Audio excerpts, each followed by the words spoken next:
Hello friends, आज की video में हम फर्टिलाइजेशन के बारे में स्टडी करेंगे। फर्टिलाइजेशन क्या होता है, ओबीजी का ये एक इम्पॉर्टेंट टॉपिक है। What is fertilization? तो अगर हम इसके डेफिनेशन के बारे में बात करें कि फर्टिलाइजेशन किसको कहते हैं, तो the process of fusion of spermatozoon with a mature ovum, that is called fertilisation. यानी कि जो स्पर्म है और ओवम है, जब आपस में मिलकर के फ्यूज होकर के एक सेल बनाते हैं, बेसिकली उसी को ही हम क्या बोलते हैं, फर्टिलाइजेशन बोलते हैं। ठीक है, यानी कि दोनों के फ्यूजन को बेसिकली हम फर्टिलाइजेशन कहते हैं। अब जो फर्टिलाइजेशन का प्रोसेस है, यहाँ पर हम लिख लेते हैं फ्यूजन ऑफ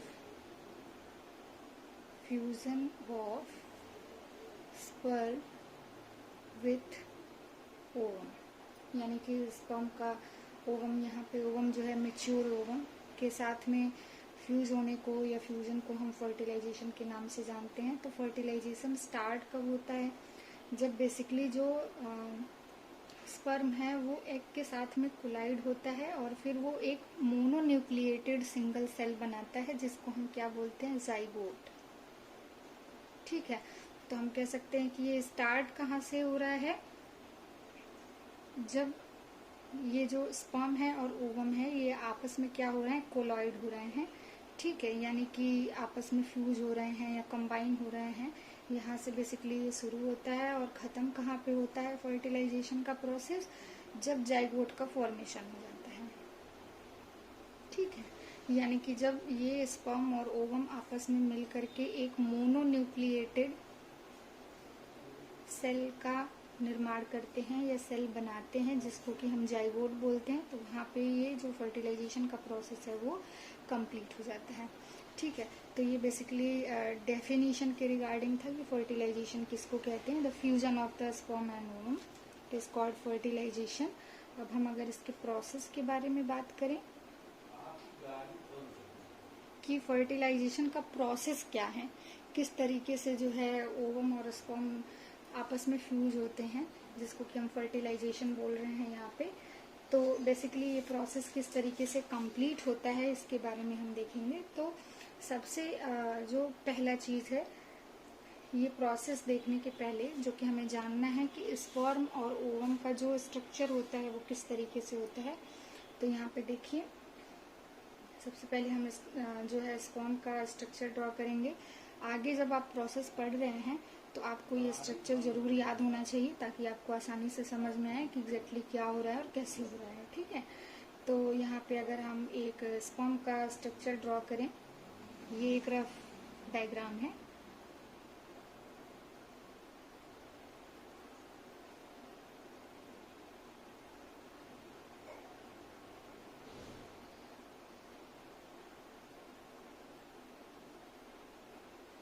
ठीक है, बेसिकली ये क्या है, स्पर्म का स्ट्रक्चर है।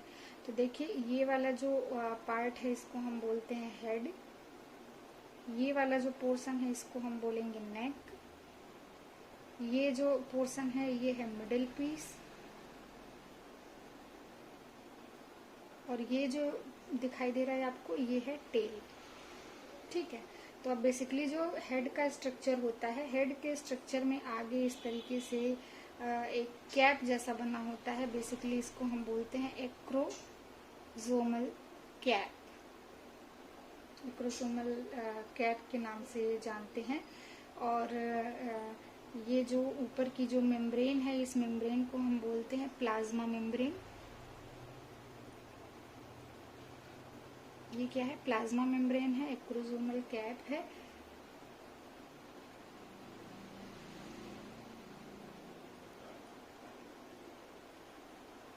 ये जो आपको दिखाई दे रहा है ये न्यूक्लियस है। ठीक है, इसी न्यूक्लियस के अंदर जो है वो क्रोमोसोमल मटेरियल जो है वो प्रेजेंट होता है, यानी इट कंटेन क्रोमोसोमल मटेरियल। ठीक है, यहाँ पे लिखने की जरूरत नहीं है, बस आपको याद रखना है। ओके, नेक्स्ट ये पोर्शन आपने पढ़ा कि ये नेक है।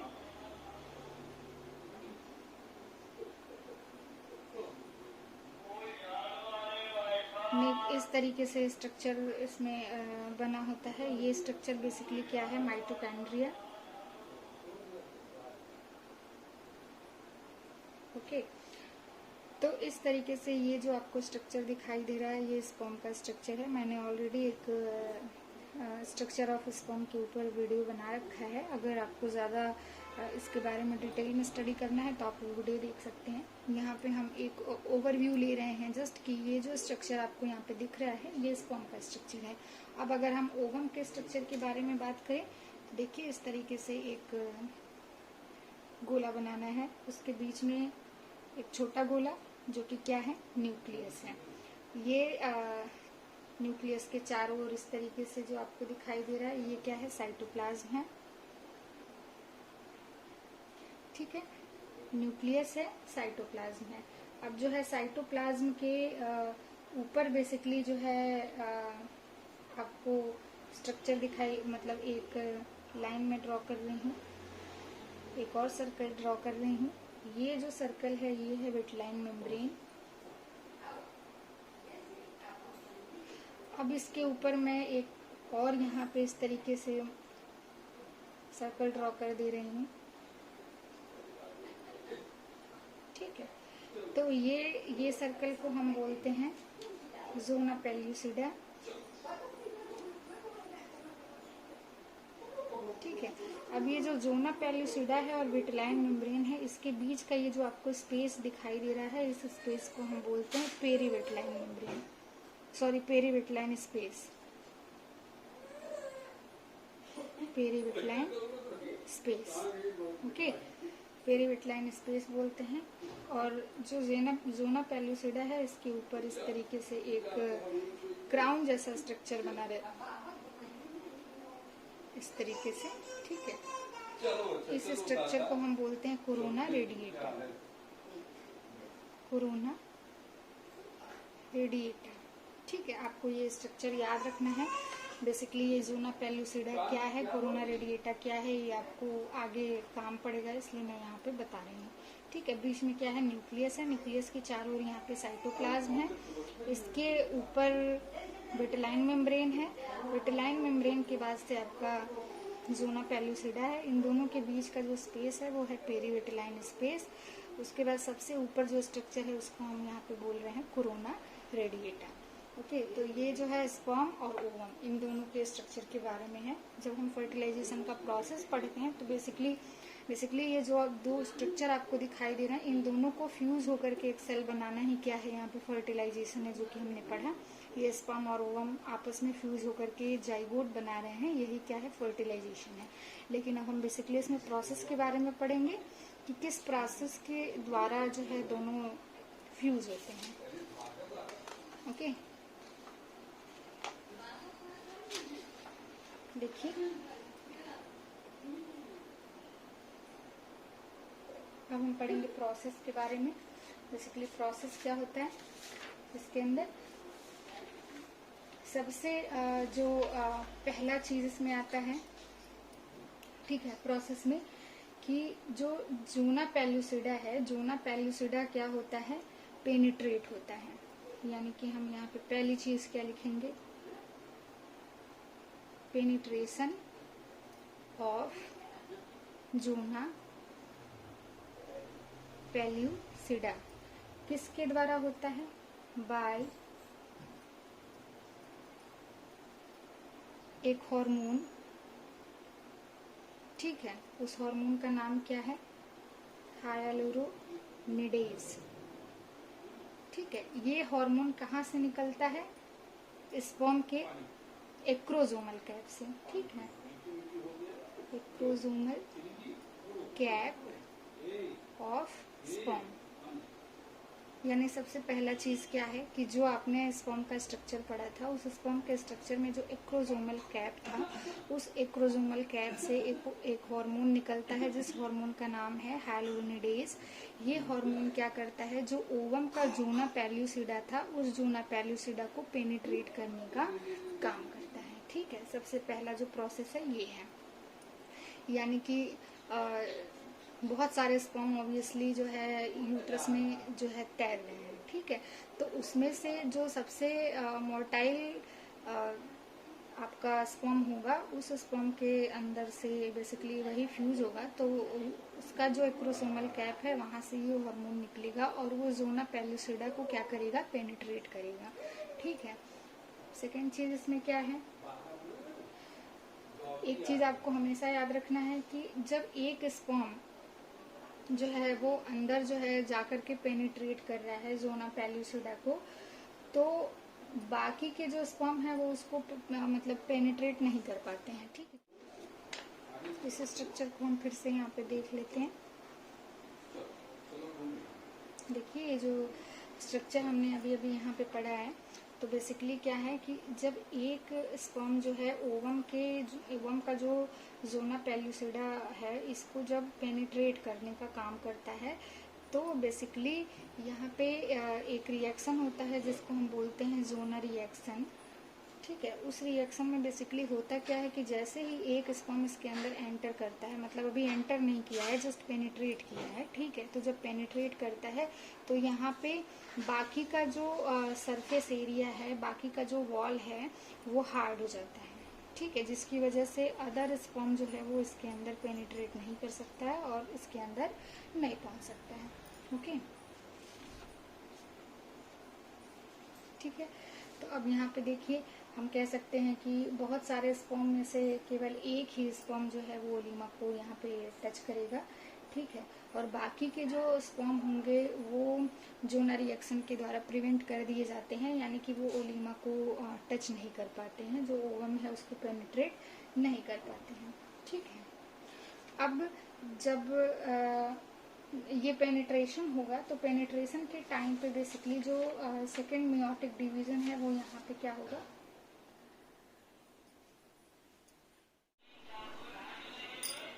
तो देखिए यहाँ पे अब जाकर के जो बेसिकली सेकेंड मियोटिक डिवीजन है वो कंप्लीट हो रहा है ना। तो हम लिख सकते हैं यहाँ पे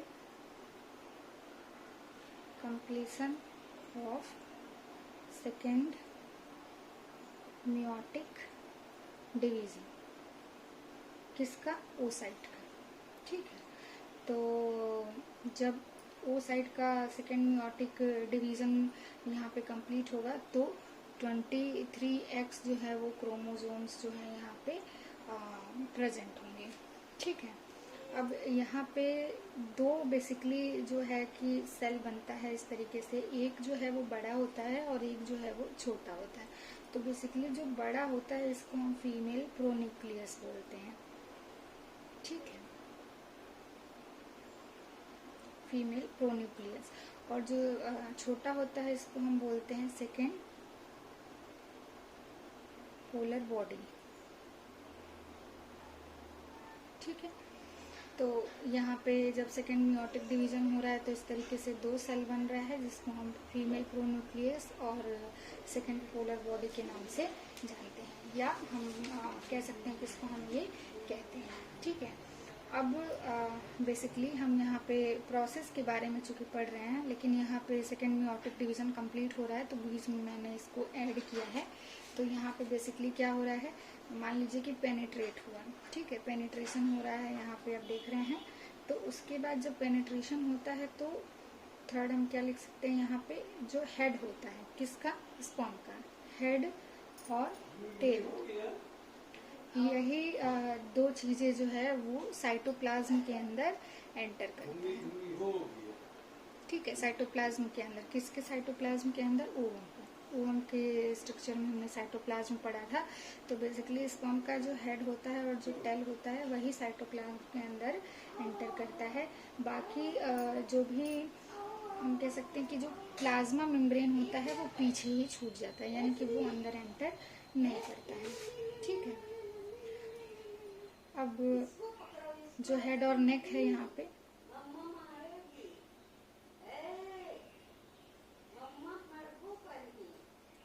तो जो हेड और नेक है ये बेसिकली जब अंदर एंटर करता है तो ये यहाँ पे मेल प्रोन्यूक्लियस बनाता है। ठीक है। यहाँ पे आपने देखा कि ओवम के अंदर फीमेल प्रोन्यूक्लियस जो है वो बना है और सेकेंड पोलर बॉडी बना है। यहाँ पे जब स्पर्म अंदर जाता है तो चूंकि स्पर्म का अगर हेड अंदर जा रहा है तो आपने उसमें पढ़ा है कि उसमें भी न्यूक्लियस प्रेजेंट होता है। तो जब हेड और नेक अंदर है तो यहाँ पे मेल प्रोन्यूक्लियस जो है वो फॉर्म होता है, जो यहाँ पे हम कह सकते हैं हैप्लॉइड नंबर ऑफ क्रोमोसोम्स जो है वहां पे प्रेजेंट होता है। हैप्लॉइड नंबर ऑफ क्रोमोसोम्स, ठीक है। अब ये जो है 23x भी हो सकता है और 23 और 23y भी हो सकता है, ठीक है।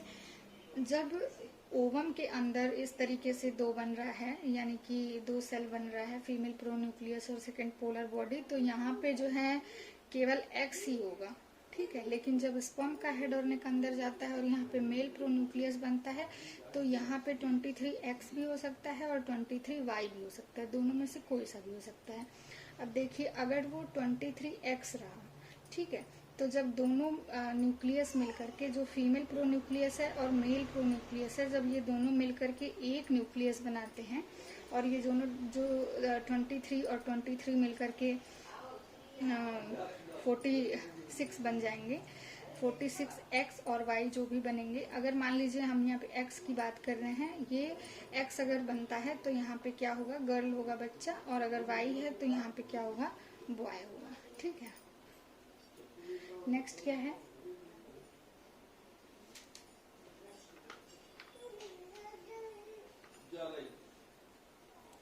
नेक्स्ट हम यहाँ पे लिख लेते हैं, थोड़ा सा जगह है यहाँ पे।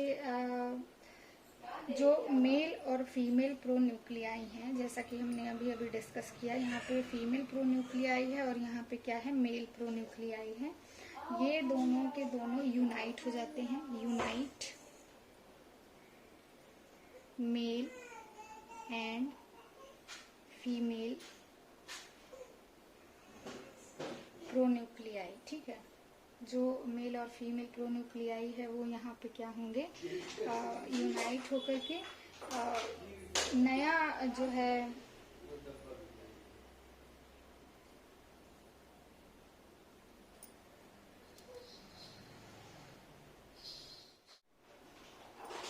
देखिए बेसिकली यहाँ पे मेल और फीमेल जो प्रोन्यूक्लियाई हैं ये मिल करके यूनाइट होकर के डिप्लॉयड नंबर ऑफ क्रोमोसोम्स यहाँ पे क्या कर रहे हैं, रिस्टोर कर रहे हैं। रिस्टोरेशन ऑफ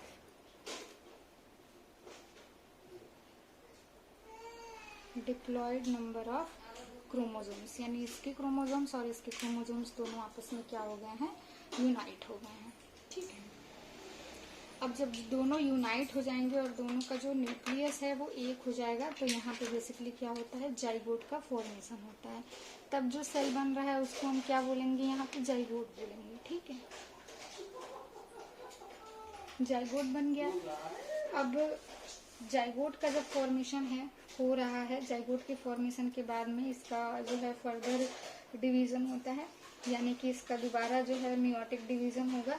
मियोटिक डिवीजन के बाद जो है मान लीजिए कि ये एक सेल है, इसके अंदर एक न्यूक्लियस है, इसको हमने बेसिकली जाइगोट का है, तो यहाँ पे दो जो है इस तरीके से दो सेल बन जाएंगे, ठीक है, जिसको हम क्या बोलते हैं, ब्लास्टोमियर।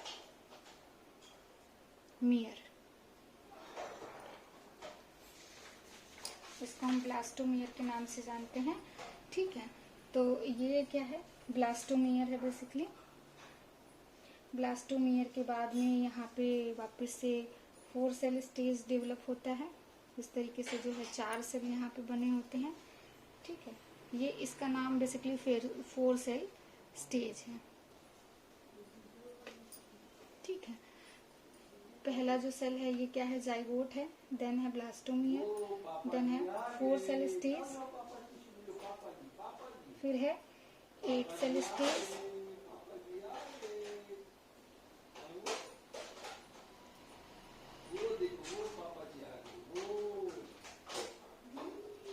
ठीक है, इसको हम बोल सकते हैं 8 सेल स्टेज।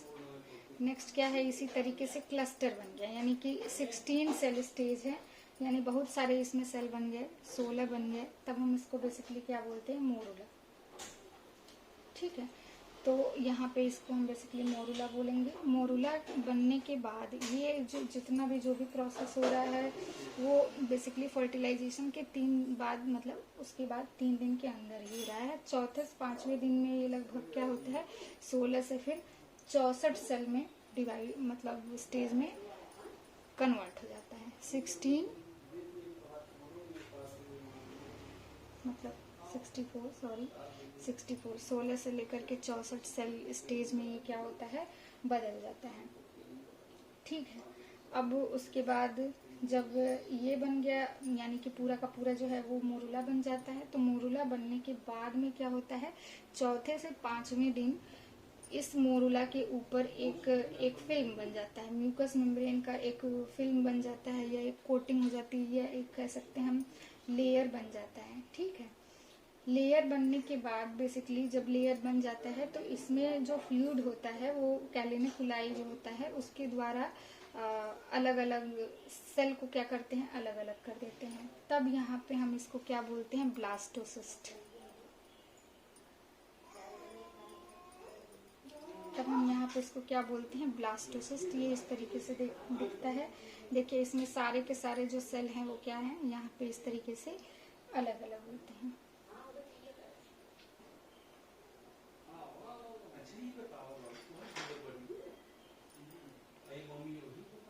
ठीक है, तो इस तरीके से जो है इसको हम क्या बोलेंगे, ब्लास्टोसिस्ट। अब जो है ब्लास्टोसिस्ट जब है एनलार्ज होता है, ठीक है, सेल अब चूंकि ब्लास्टोसिस्ट बन गया है, यहाँ इसके अंदर फ्लूइड भी है, तो जब ये इसके अंदर एनलार्जमेंट होता है तो इसकी वजह से ये जोना की जो लेयर है ये बेसिकली क्या होती है, जोना पेलुसिडा की लेयर जो है वो स्ट्रेस्ड होती है, उसमें खिंचाव होता है। खिंचाव होने की वजह से वो पतली हो जाती है, थिन हो जाती है, फिर वो धीरे धीरे डिसअपीयर हो जाती है। ठीक है, तो डिसअपीयर जब हो जाती है तो बेसिकली हम इसी डिसअपीयर होने को जोना हैचिंग के नाम से जानते हैं।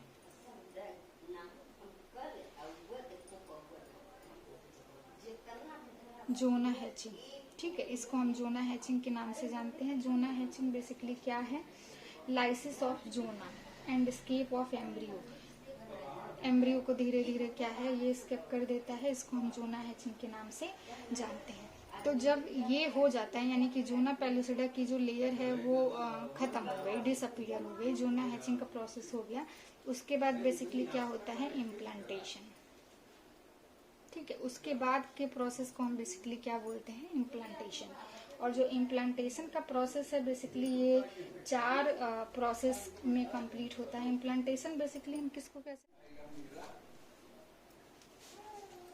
तो देखिए यहाँ पे जो इम्प्लांटेशन का प्रोसेस होता है ये बेसिकली कहाँ पर, इसका मतलब क्या है कि ये जो ब्लास्टोसिस्ट बनने के बाद जब ये ऊपर की जो लेयर है, यानी कि कोरोना वाली जो लेयर है वो डिसअपीयर हो गई, ठीक है, तो उसके बाद ये लगभग 6ठे दिन, हम कह सकते हैं 6th डे में ये बेसिकली यूट्रस के अंदर जाकर के जो एंडोमेट्रियम होता है, एंडोमेट्रियम के एंटीरियर या पोस्टीरियर वॉल में बॉडी या फंडस के पास में जाकर के इम्प्लांट हो जाता है, यानी उसके अंदर चला जाता है। बेसिकली उसी को हम क्या बोलते हैं, इम्प्लांटेशन, यानी एंडोमेट्रियल लेयर के अंदर चला जाता है।